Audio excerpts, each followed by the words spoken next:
नमस्कार, आदाब, सत श्री अकाल और खुशामदीद। Very very good evening to all of you people. This is Kumar Amit और मैं एक बार फिर से प्रेजेंट हूं आप सभी के सामने एक शानदार सेशन लेके। अभी तक आप लोगों ने कुछ पढ़ा नहीं पढ़ा, देयर इज नो प्रॉब्लम, लेकिन आज इस सेशन के बाद आप लोगों का ये टेंशन दूर हो जाएगा कि किस तरीके से आप लोग साइंस में करीब 90 या 95 को स्कोर कर सकते हो।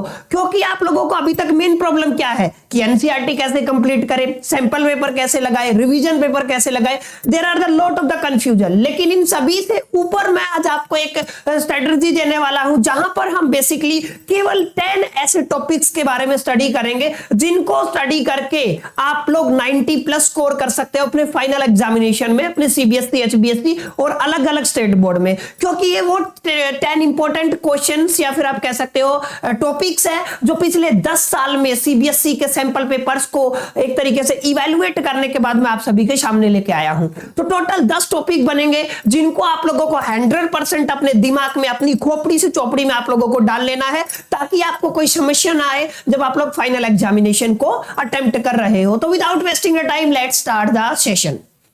तो क्लास ये केवल और केवल 3 से 4 या लास्ट 5 मिनट का वीडियो रहेगा जहां पे मैं आपको बताने वाला हूं एग्जैक्ट इंपॉर्टेंट क्वेश्चंस। तो आइए शुरू करते हैं। सबसे पहले हम बात करते हैं अपनी केमिस्ट्री की। केमिस्ट्री में बेसिकली पूरी केमिस्ट्री की मैं बात कर रहा हूं। पूरी केमिस्ट्री में बच्चों आपको केवल और केवल 3 ही ऐसे टॉपिक्स है जिनको प्रिपेयर करना है। ये 3 शॉर्ट टॉपिक्स है जो आपको अपने फाइनल एग्जामिनेशन में डेफिनेटली देखने को मिलेंगे। यहां से आपको क्वेश्चन देखने को मिलेगा। सबसे पहला टॉपिक जो है वो आपका पहले चैप्टर से, जहां पे आपको स्टडी करना है type of the chemical reaction. I hope कि आप लोगों ने इसके बारे में सुना होगा, जहां पे आपका कॉम्बिनेशन, डिकम्पोजिशन, ठीक है, और displacement, double displacement, oxidation and reduction, ये 5 या 6 टाइप की रिएक्शन है जिनमें से आपको डेफिनेटली कोई एग्जांपल, कोई रिएक्शन या फिर डायरेक्ट डेफिनेशन यहां से आपको फाइनल एग्जामिनेशन में डेफिनेटली देखने को मिलेगी। यानी कि पहला जो चैप्टर है वहां से आपको क्या प्रिपेयर करना है बच्चों, आपको टाइप्स ऑफ रिएक्शन प्रिपेयर करना है। अगर इतना भी आप लोग करके लेके जाते हो तो यहां से आपको फाइनल एग्जामिनेशन में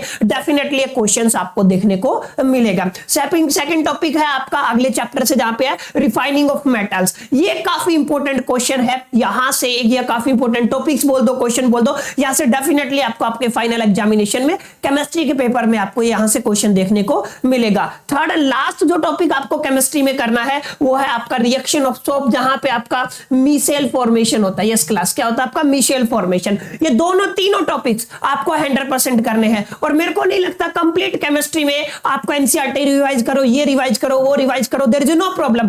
आपको ओनली इन 3 टॉपिक्स को भी प्रिपेयर कर लिया तो समझो आपका ऑलमोस्ट केमिस्ट्री का काम हो जाता है। आप फाइनल एग्जामिनेशन में एक अच्छा स्कोर करने में पहला स्टेप ले लेते हो। तो ये रही केमिस्ट्री की कुछ इंपॉर्टेंट सी रिएक्शन। अब इसके बाद मैं बात करता हूं आप सभी से अपने इंपॉर्टेंट, जो आपका सबसे इंपॉर्टेंट सब्जेक्ट है जिसको आप लोग बायोलॉजी बोलते हो, ठीक है। बायोलॉजी में बच्चों बेसिकली 5 टॉपिक है। टॉपिक आपके 3 ही बनते हैं, इनको मैं टॉपिक एंड सब टॉपिक दोनों में यहां पे लिख रहा हूं।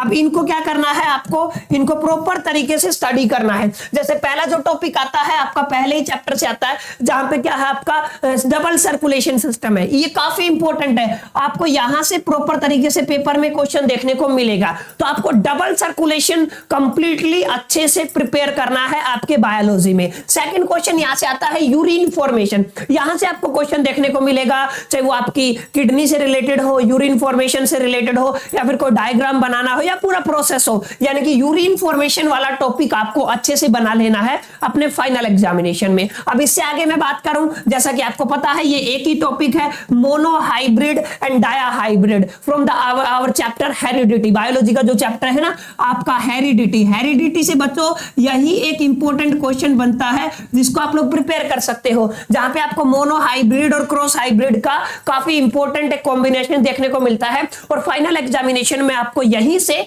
डेफिनेटली क्वेश्चन देखने को मिलेगा। अब इससे आगे चले तो अगला है प्लांट हार्मोन। 101% कोई नहीं रोक सकता है बच्चों इस क्वेश्चन को कि 100% आप पिछले 10 साल के पेपर बायोलॉजी के उठा के देखो, साइंस के पेपर में बायोलॉजी सेगमेंट को देखो, सेक्शन को देखो, वहां पे आपको मोनोहाइब्रिड, डाईहाइब्रिड से क्वेश्चन देखने को मिलेगा, हमेशा से आता आया है। और आपको प्लांट हार्मोन से रिलेटेड, नॉट बड़ा क्वेश्चन की मैं बात कर रहा हूं, इवन छोटे क्वेश्चन भी यहां से आपको देखने को मिलेंगे, ठीक है। तो आई होप कि क्लियर हो गया होगा आपको बेसिकली केमिस्ट्री में कितना स्टडी करना है और फिर आपका बायोलॉजी में कितना स्टडी करना है। बेसिकली 3-3, 4-4 टॉपिक्स है जिनको आपको बना लेना है, और इनको लेस देन मेरे हिसाब से अगर आप लोग एक दिन में एक सब्जेक्ट को भी करते हो, एक दिन आप केमिस्ट्री कर लो, एक दिन आप बायोलॉजी कर लो, 2 दिन में आप फिजिक्स कर लो। 2 दिन फिजिक्स के लिए क्यों बोल रहा हूं, क्योंकि वहां पे थोड़े से तो इंपॉर्टेंट टॉपिक ज्यादा बनते हैं और इन दोनों के कंपैरिजन में वहां पे टेक्निकल सब्जेक्ट है।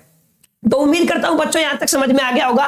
इसका आप स्क्रीनशॉट ले सकते हो या साथ साथ आप नोट्स बना सकते हो और इनको प्रिपेयर कर सकते हो। और अब आपके दिमाग में आ रहा होगा यार कि ये टॉपिक्स काफी लंबे लंबे, कैसे कैसे आप लोग इनकी स्टडी करोगे, आपको काफी कंफ्यूजन होगा। तो आपके लिए मैं बता देता हूं, आई बटन पे मैं लिंक दे रहा हूं पूरी प्लेलिस्ट का।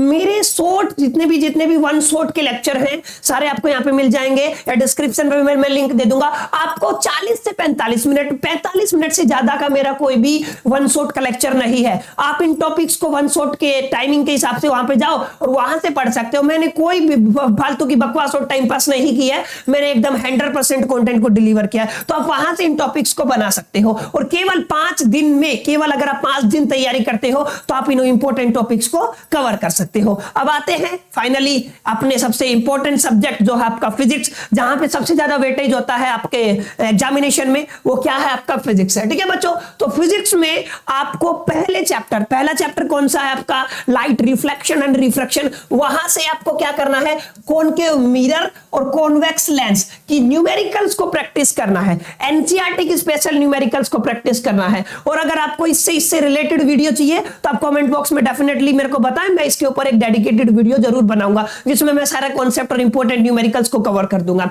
तो यानी कि कॉनकेव मिरर और कॉन्वेक्स लेंस से रिलेटेड जितने भी न्यूमेरिकल हैं वो आपको क्या करने, प्रैक्टिस करने। यहाँ पे कॉन्वेक्स लेंस आएगा बच्चों, ठीक है, ये क्या आएगा आपका कॉन्वेक्स लेंस। ठीक है, इन दोनों से रिलेटेड आपको क्या करनी है, न्यूमेरिकल प्रिपेयर करनी है। रिफ्रैक्टिव इंडेक्स को भूल करके भी स्किप ना करें, म्यू वाला कॉन्सेप्ट, जहां पे म्यू वाले कॉन्सेप्ट प्लस में आप लोग यहां पे बोल सकते हो स्नेल्स लॉ, इन दोनों का कॉम्बिनेशन आता है बच्चों। यहां से न्यूमेरिकल जर्नली देखने को मिलता है। तो आपको करना क्या है, आपको करना है रिफ्रैक्टिव इंडेक्स, कॉनकेव मिरर से रिलेटेड न्यूमेरिकल्स को प्रिपेयर करना है। उसके बाद आपको कॉन्वेक्स मिरर से रिलेटेड न्यूमेरिकल्स को प्रिपेयर करना है। उसके बाद अगर मैं बात करूं आपके चैप्टर, ये जो आपका सेकंड चैप्टर है human I and colourful word, वहां से आपको डेफिनेटली सिर्फ और सिर्फ 2 क्वेश्चन या 3 क्वेश्चन लास्ट बनते हैं, छोटे छोटे क्वेश्चन है। ये आपका 100% श्योर क्वेश्चन है बच्चों, शॉर्ट क्वेश्चन में से आता है, types of the defects and उसका करेक्शन कैसे किया जाता है अलोंग विद द रे डायग्राम। ये आपको फाइनल एग्जामिनेशन में डेफिनेटली देखने को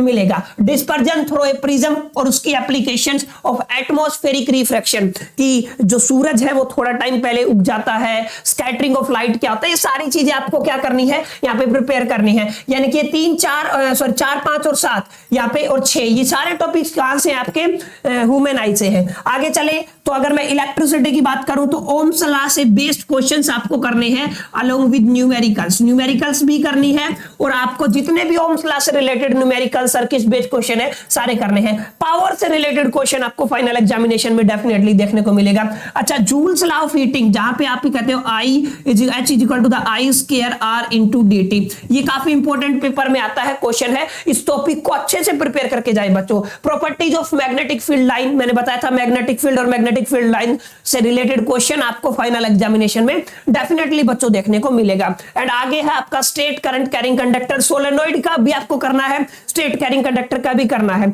उसके बाद आप देखो domestic circuit, colour code of a wire, जहां पे 3 कलर होते हैं, आपका रेड होता है, एक ब्लैक होता है बच्चों और एक आपको होता है ग्रीन, यहां से क्वेश्चन आता है। शॉर्ट सर्किट से क्वेश्चन आता है, ओवरलोड से क्वेश्चन आता है और अर्थिंग से क्वेश्चन आता है। ये कुछ इंपॉर्टेंट टॉपिक्स एंड सब टॉपिक्स है। सब टॉपिक्स मिलाओगे तो आपके करीब 13 बनते हैं, वैसे टॉपिक्स 4 या 5 ही बनेंगे जिनको आप लोग डेफिनेटली प्रिपेयर कर सकते हो। मैं फिर बता रहा हूं, इसके अलावा आपको कुछ और पढ़ने की जरूरत नहीं है। ये फाइनल 10 साल का एक्सट्रैक्ट है पिछले सीबीएसई को। 7 साल हो गए मेरे को टीचिंग करियर में, मैंने यहां से हमेशा से बच्चों को ये चीजें बताई है और उनकी हेल्प हुई है काफी अच्छा स्कोर करने में। उम्मीद करता हूं आपको ये सारी चीजें समझ में आ गई होंगी कि फिजिक्स में क्या पढ़ना है, केमिस्ट्री में क्या पढ़ना है और बायोलॉजी में क्या पढ़ना, कौन कौन से इंपॉर्टेंट टॉपिक्स है। बाकी इस लेक्चर में इतना ही, मिलते हैं किसी नेक्स्ट लेक्चर में, तब तक के लिए मेरी तरफ से ऑल द बेस्ट।